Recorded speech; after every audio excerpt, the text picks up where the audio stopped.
Olá, eu recebi algumas questões sobre o último vídeo, especificamente sobre o assunto principal que surge, de onde vêm as procuras pela psicoterapia, pela terapia, que são os relacionamentos.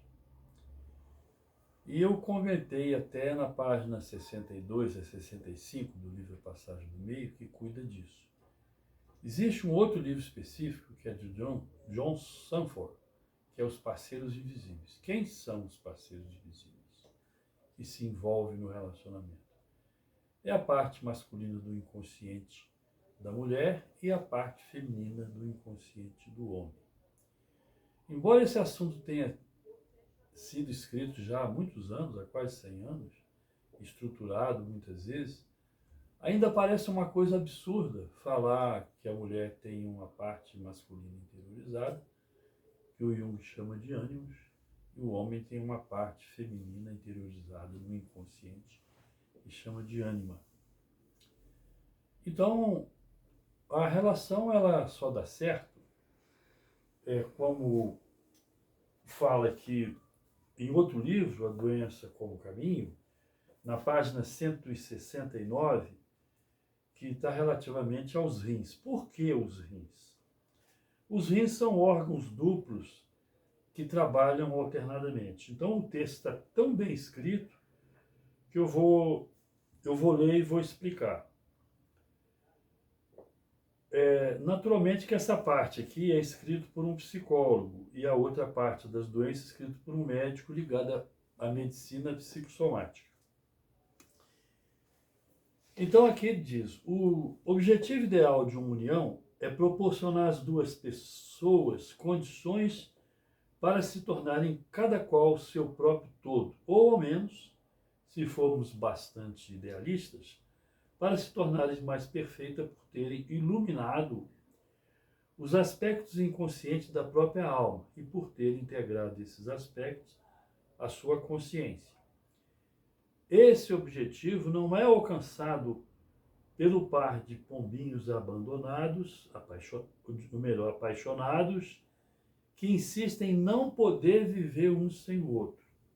Uma tal afirmação revela apenas que as pessoas envolvidas estão usando uma outra por pura conveniência. Poderíamos também dizer por pura covardia, para viver, por pura covardia, para viver a sua sombra, sem tentar elaborar as próprias projeções, ou ao menos recebê-las de volta. Nesses casos, e eles são a maioria, um parceiro não permite o desenvolvimento do outro porque isso levantaria questionamentos acerca dos papéis que ambos desempenham na relação. Se algum deles depois viesse a submeter a uma psicoterapia, o outro, por certo, se queixará das mudanças ocorridas. Afinal, apenas queriam que o sintoma desaparecesse. Bom, dentro dessa questão, por falta de consciência desses parceiros invisíveis, ânimos na mulher e ânima no homem, as pessoas elaboram acordos de convivência baseado nas possibilidades, e muitos desses acordos fundamentam relações abusivas. No mínimo, na melhor das hipóteses, impede cada um de crescer. Agora vem a solução. Uma união conjugal atinge a sua finalidade quando um não precisa mais do outro. Quando a gente fala isso, a pessoa, mas como eu não preciso do outro? Como ela não precisa de mim? Bom, sabe quando que um não precisa mais do outro? É quando cada um resolve as suas questões internas, que vêm de seus antepassados, da sua história, das suas questões, e ela não pode imaginar que o outro possa ser a solução, porque o que ela está projetando é o modelo interno. A mulher projeta um modelo interno de homem e o homem projeta um modelo interno de mulher.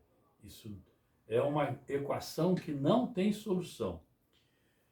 E aí, para finalizar essa questão de como resolver, só nesse caso é que se cumpre de fato a promessa de amor eterno.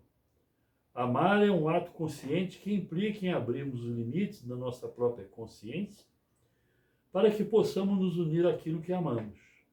Isso só ocorre quando aceitamos na alma tudo que o parceiro representa. Bom, aqui é necessário explicar, porque ele fala quando nos recebemos na alma, quando recebemos no ego, a gente faz julgamento. A gente vai analisar. E vai analisar de acordo com as nossas necessidades, que o outro nunca pode cumprir. Quando a gente recebe na alma, a alma tem a sua sede na hipófise e tem o seu cérebro no coração. E o coração junta duas energias contraditórias e cria uma união entre elas. É muito importante saber isso, porque a solução desses arquétipos interiores do homem e da mulher desenvolve a consciência do coração. A pessoa sai da luta. Então, como é receber na alma? Vamos supor uma história assim. A mulher comprou um carro e para pagar, deu o carro dela de entrada e vai pagar a diferença em 12 meses. Depois de 6 meses ela fala, meu amor, estou pensando em trocar o carro. E aí se ele receber no ego, ele vai dizer assim, você está doido, você trocou esse carro agora, quanto que você deu nele? Quanto que deram no seu carro? Isso é o ego. A alma receberia assim, pois não, mas o que te leva a você querer trocar o carro? Aí ela fala, ele pergunta, você está devendo quanto ainda desse carro? Eu ainda devo 6 parcelas. E quanto que eles te ofereceram nele? Eles ofereceram tanto. Mas quanto que você deu nele? Tanto. Então, a alma ajudou o outro a pensar. Não questionou, não julgou. Como ela foi acolhida, ela vai pensar o seguinte, poxa, é mesmo, hein? Eu já perdi no outro carro que eu troquei, agora vou perder de novo nesse, não acabei de pagar esse. Meu amor, você tem razão, eu não posso trocar esse carro agora não, é desperdício. Então, só que tem que, a questão de você receber a projeção do outro na alma, a parte da razão, a parte do ego, vai julgar. Se você falar assim com uma pessoa, conforme eu já falei algumas vezes no consultório, aí a pessoa fala assim, você tá doido, se eu não for me opor, aí é que vai ficar difícil. Eu já, colocando limites, já é difícil de conviver, então imagina se eu não colocar limites, se eu concordar com tudo. Então essa é a questão. Quando cada um resolve as suas questões, ele não tem que ter projeção. Então a outra pessoa, que é a tela de projeção, fica vazia de projeção. Você não tem nenhuma necessidade. Mas isso é muito difícil de ocorrer, mas ocorre. Esse é o objetivo da questão dos relacionamentos. Porque cada pessoa projeta no outro uma programação muito pesada. Veja só, por exemplo, que na passagem do meio está escrito na página 38, no finalzinho, e na 39.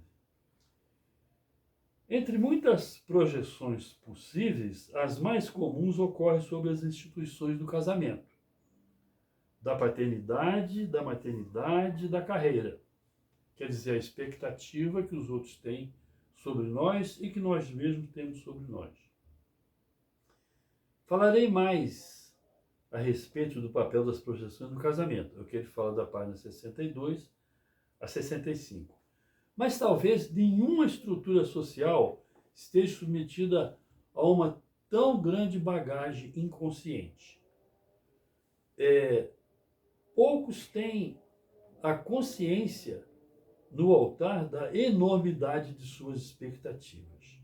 Ninguém ousaria proclamar em voz alta as imensas esperanças. Essas esperanças são o seguinte: conto com você para conferir significado à minha vida. Conto com você para estar sempre ao meu lado enquanto eu precisar. Conto com você para ler a minha mente e antever as minhas necessidades. Conto com você para curar minhas feridas e preencher as deficiências da minha vida. Conto com você para me completar, para me tornar uma pessoa completa, para curar minha alma ferida. Do mesmo modo, como a verdade não pode ser dita num discurso de formatura, tudo é festa, ninguém vai questionar tudo que aconteceu durante o curso, foi tudo maravilhoso. Também a programação oculta não pode ser proclamada no altar. E aí vem aquelas sentenças todas. Na saúde, na doença, na pobreza e na riqueza. Então, essa questão do amor eterno, ele é conquistado quando a pessoa se torna disponível para se unir ao objeto amado, sem nenhuma condição. Então, um amor incondicional. O amor incondicional, ele não projeta uma expectativa de devolução, de nenhum tipo de lucro, nenhum tipo de resposta pelo que a gente faz.